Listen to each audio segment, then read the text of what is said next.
Vegetable bites आहे ते आणि एकदम परफेक्ट कॅफे स्टाईल आहे. तुम्ही बघू शकता हे किती क्रिस्पी आहे. त्याचा आवाजावरूनच तुम्हाला समजलं असेल. मी आता तुम्हाला ओपन करून दाखवते. हे बाहेरून इतके क्रिस्पी आहेत आणि आतून इतके हलके आणि खायला एकदम मस्त लागतात. यासाठी आपण एक मक्याचं कणीस घेतलं आहे. ते मक्याचं कणीस सोलून घ्यायचं आहे. ते सोलून घेऊन त्याला कट करून आपल्याला त्याला उकडून घ्यायचं आहे. त्या कणसाला कुकरमध्ये लावायचं आहे आणि 4-5 बटाटे घ्यायचे आहेत. एक अर्धा किलो मी बटाटे घेतलेत. कुकरमध्ये खाली पाणी टाकून त्याला आपण एक मक्याचं कणीस आणि 4-5 बटाटे आहे त्याला पाणी टाकून आपण उकडून घ्यायचं. तुम्ही माझ्या चॅनलला अजून सबस्क्राईब केलं नसेल तर करून घ्या.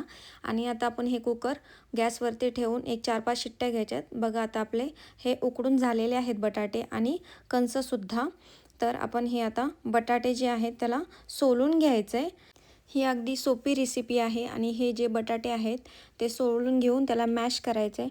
हे आपल्या घरामध्ये सगळे साहित्य अवेलेबल असतं. अगदी कमी साहित्यामध्ये हे आपण रेसिपी बनवणार आहोत आणि सगळे किचनमध्ये आपल्या अवेलेबल आहे.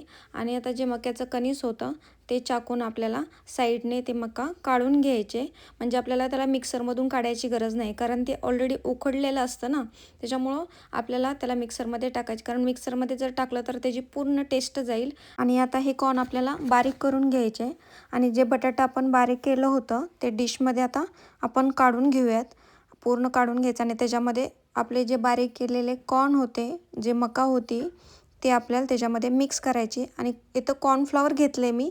साधारण 4 चम्मच आपल्याला कॉर्नफ्लॉवर टाकायचे. आलं लसूण पेस्ट, लाल मिरची, थोडीशी हळदी आणि कोथिंबीर टाकून घ्यायची खूप सारी आणि चवीपुरतं मीठ टाकायचं आहे. आणि हे मिश्रण पूर्ण आपल्याला मिक्स करून घ्यायचे. याच्यामध्ये बिलकुल पाण्याचा वापर करायचा नाही आहे आपल्याला, कारण आपण जे बटाटे घेतले ते उकडलेले आणि जी कॉर्नफ्लॉवर आहे ते ऑलरेडी त्याच्यामध्ये ओलावा आहे, त्याच्यामुळे आपल्याला पाणी टाकायची काही गरज नाही आहे. आपण हे मस्त पूर्ण मिश्रण मिक्स करून आपल्याला 5 मिनटासाठी ठेवून द्यायचं आहे. त्याला थोडंसं आपण वरतून तेल लावूयात, ते थोडंसं सॉफ्ट होईल तोपर्यंत आपण पॅन ठेवूयात गॅसवरती आणि त्याच्यामध्ये तेल टाकून तेल गरम करण्यासाठी ठेवूयात. आता आपण या बटाट्याचे या मिश्रणाचे पूर्ण छोटे छोटे बाईट्स करून घेणार आहोत. आता छोटे छोटे बाईट्स आपल्याला कसे करायचे आहेत, पूर्ण त्याचं एक रोल करून घ्यायचं आहे आणि चाकून आपल्याला छोटे छोटे त्याचे बाईट्स करायचे आहेत. बघा हे रेसिपी एकदम सिंपल आहे, सोपी आहे. तुम्ही घरी 5 मिनटामध्ये सुद्धा हे करू शकता. आणि याला आपण एक डिझाईन देणार आहोत, जेणे की आपल्याला दिसायला एकदम छान वाटेल आणि खाताना एकदम असं वाटेल की ते हॉटेलमधलं किंवा आपण एक कॅफेमधून ऑर्डर करून खातो आहे. त्यासाठी आपण सुंदर अशी डिझाईन करणार आहोत. आपल्या घरी तर फोर्क अवेलेबल असतोच, तो फोर्कने आपण त्याला डिझाईन करून घ्यायचे. आणि बघू शकता आपले हे सगळे बाईट्स तयार झालेले आहेत आणि आपलं तेल पण आता गरम झालेलं आहे. याच्यामध्ये आपले जे बाईट तयार केलेले होते ते याच्यामध्ये टाकून घ्यायचे पूर्ण. आणि गॅस हा आपला हाय फ्लेमवरती ठेवायचा आहे, कारण जर कमी गॅस ठेवला तर जे आपले बाईट्स होते ते खाली चिटकतील. त्यासाठी हायवरतीच ठेवायचे स्टार्टिंगला, जोपर्यंत थोडासा गोल्डन कलर येत नाही. बघू शकता तुम्ही किती हे छान आत्ताच वाटत आहेत, याला गोल्डन कलर आला आहे बघा. आणि हे वरतूनच दिसायलाच क्रिस्पी वाटायला लागलेत आता. बघा किती छान झालेत. आता आपण हे काढून घेऊयात.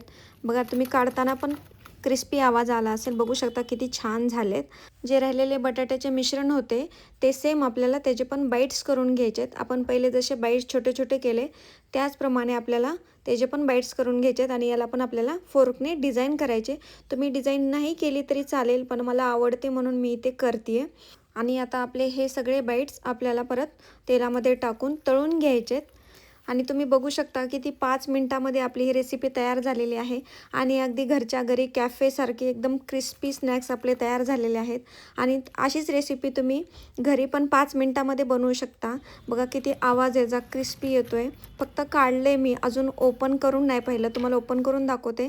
बघा त्याचा किती आवाज, किती क्रिस्पी येतो आहे. आतून मात्र हे अगदी हलके आहेत खाण्यासाठी. तुम्ही हे इव्हिनिंगला किंवा सकाळी मॉर्निंगला ब्रेकफास्ट म्हणून सुद्धा खाऊ शकता. आणि आता तर पावसाळा चालू आहे, तर हे स्नॅक्स अगदी परफेक्ट आहे ह्या मोसममध्ये. तुम्ही ही रेसिपी नक्की ट्राय करा. आणि यासोबत आपण सॉस घेतलेला आहे, या सॉससोबत तुम्ही ते खाऊ शकता, एकदम मस्त लागेल. आणि अशाच टेस्टी रेसिपींसाठी माझ्या चॅनलला सबस्क्राईब करायला विसरू नका. आणि कमेंट करून नक्की सांगा तुम्हाला ही रेसिपी कशी वाटली.